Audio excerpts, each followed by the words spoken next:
Okay, so question number 6.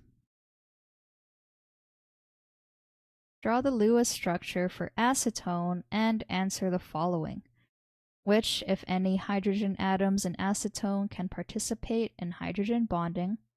Which, if any, non-hydrogen atoms in acetone can participate in hydrogen bonding? And is acetone capable of forming hydrogen bonds? If yes, does acetone function as a hydrogen donor or hydrogen acceptor or both? Explain.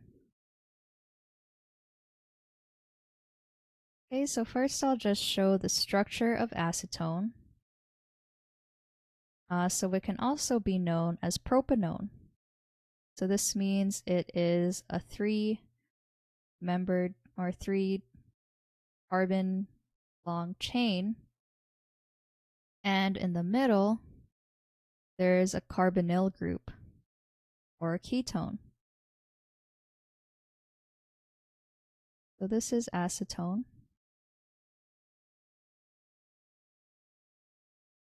Okay, so now let's try to answer the different questions.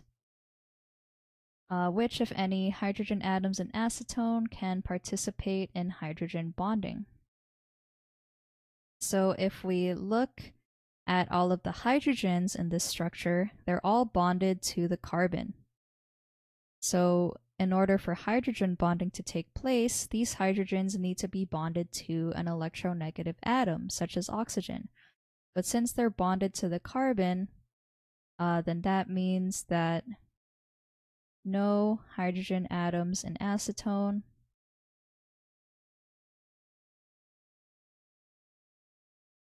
can participate in hydrogen bonding.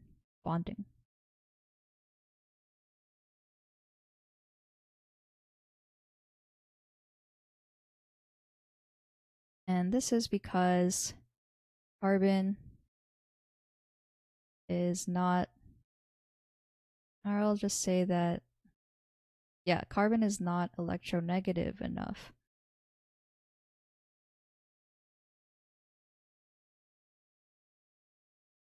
And I'll also put that the difference in electronegativity between carbon and hydrogen is only around 0.4, which is pretty low. So for part B, which, if any, non-hydrogen atoms in acetone can participate in hydrogen bonding? So in fact, oxygen can participate in hydrogen bonding. And the reason for this is because it has a very high electronegativity value. I'll just say due to its high electronegativity.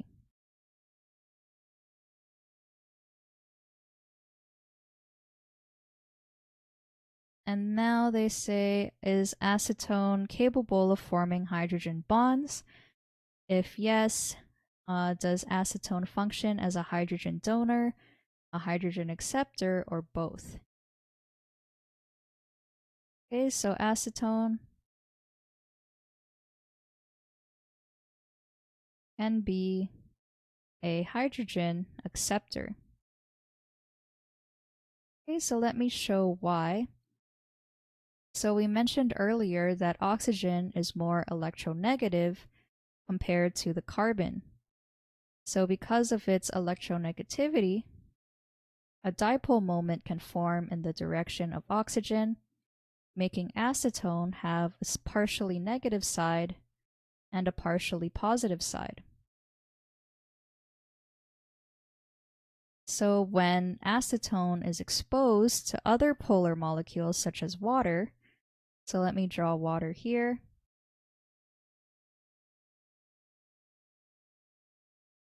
So similarly,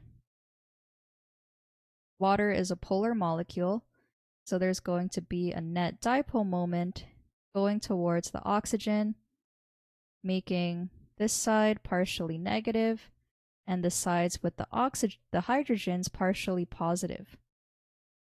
So now that oxygen on the acetone can participate in hydrogen bonding with the hydrogen on another molecule such as water. So then I'll just label this as a hydrogen bond.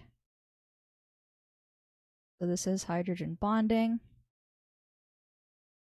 making the oxygen on acetone a hydrogen acceptor. And for this example, the water acts as the hydrogen donor.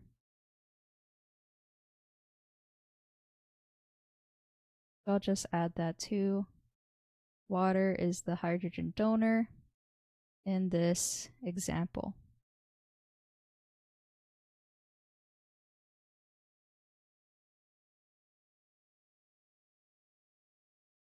Okay, so this kind of sums up hydrogen bonding. So now let's see what the junior tutor said. So they have the correct Lewis structure of acetone, and they said for part A, there are no hydrogen atoms that can participate in the hydrogen bonding because they're not attached to a more electronegative atom in the compound. B, the oxygen can participate in hydrogen bonding because of its high electronegativity.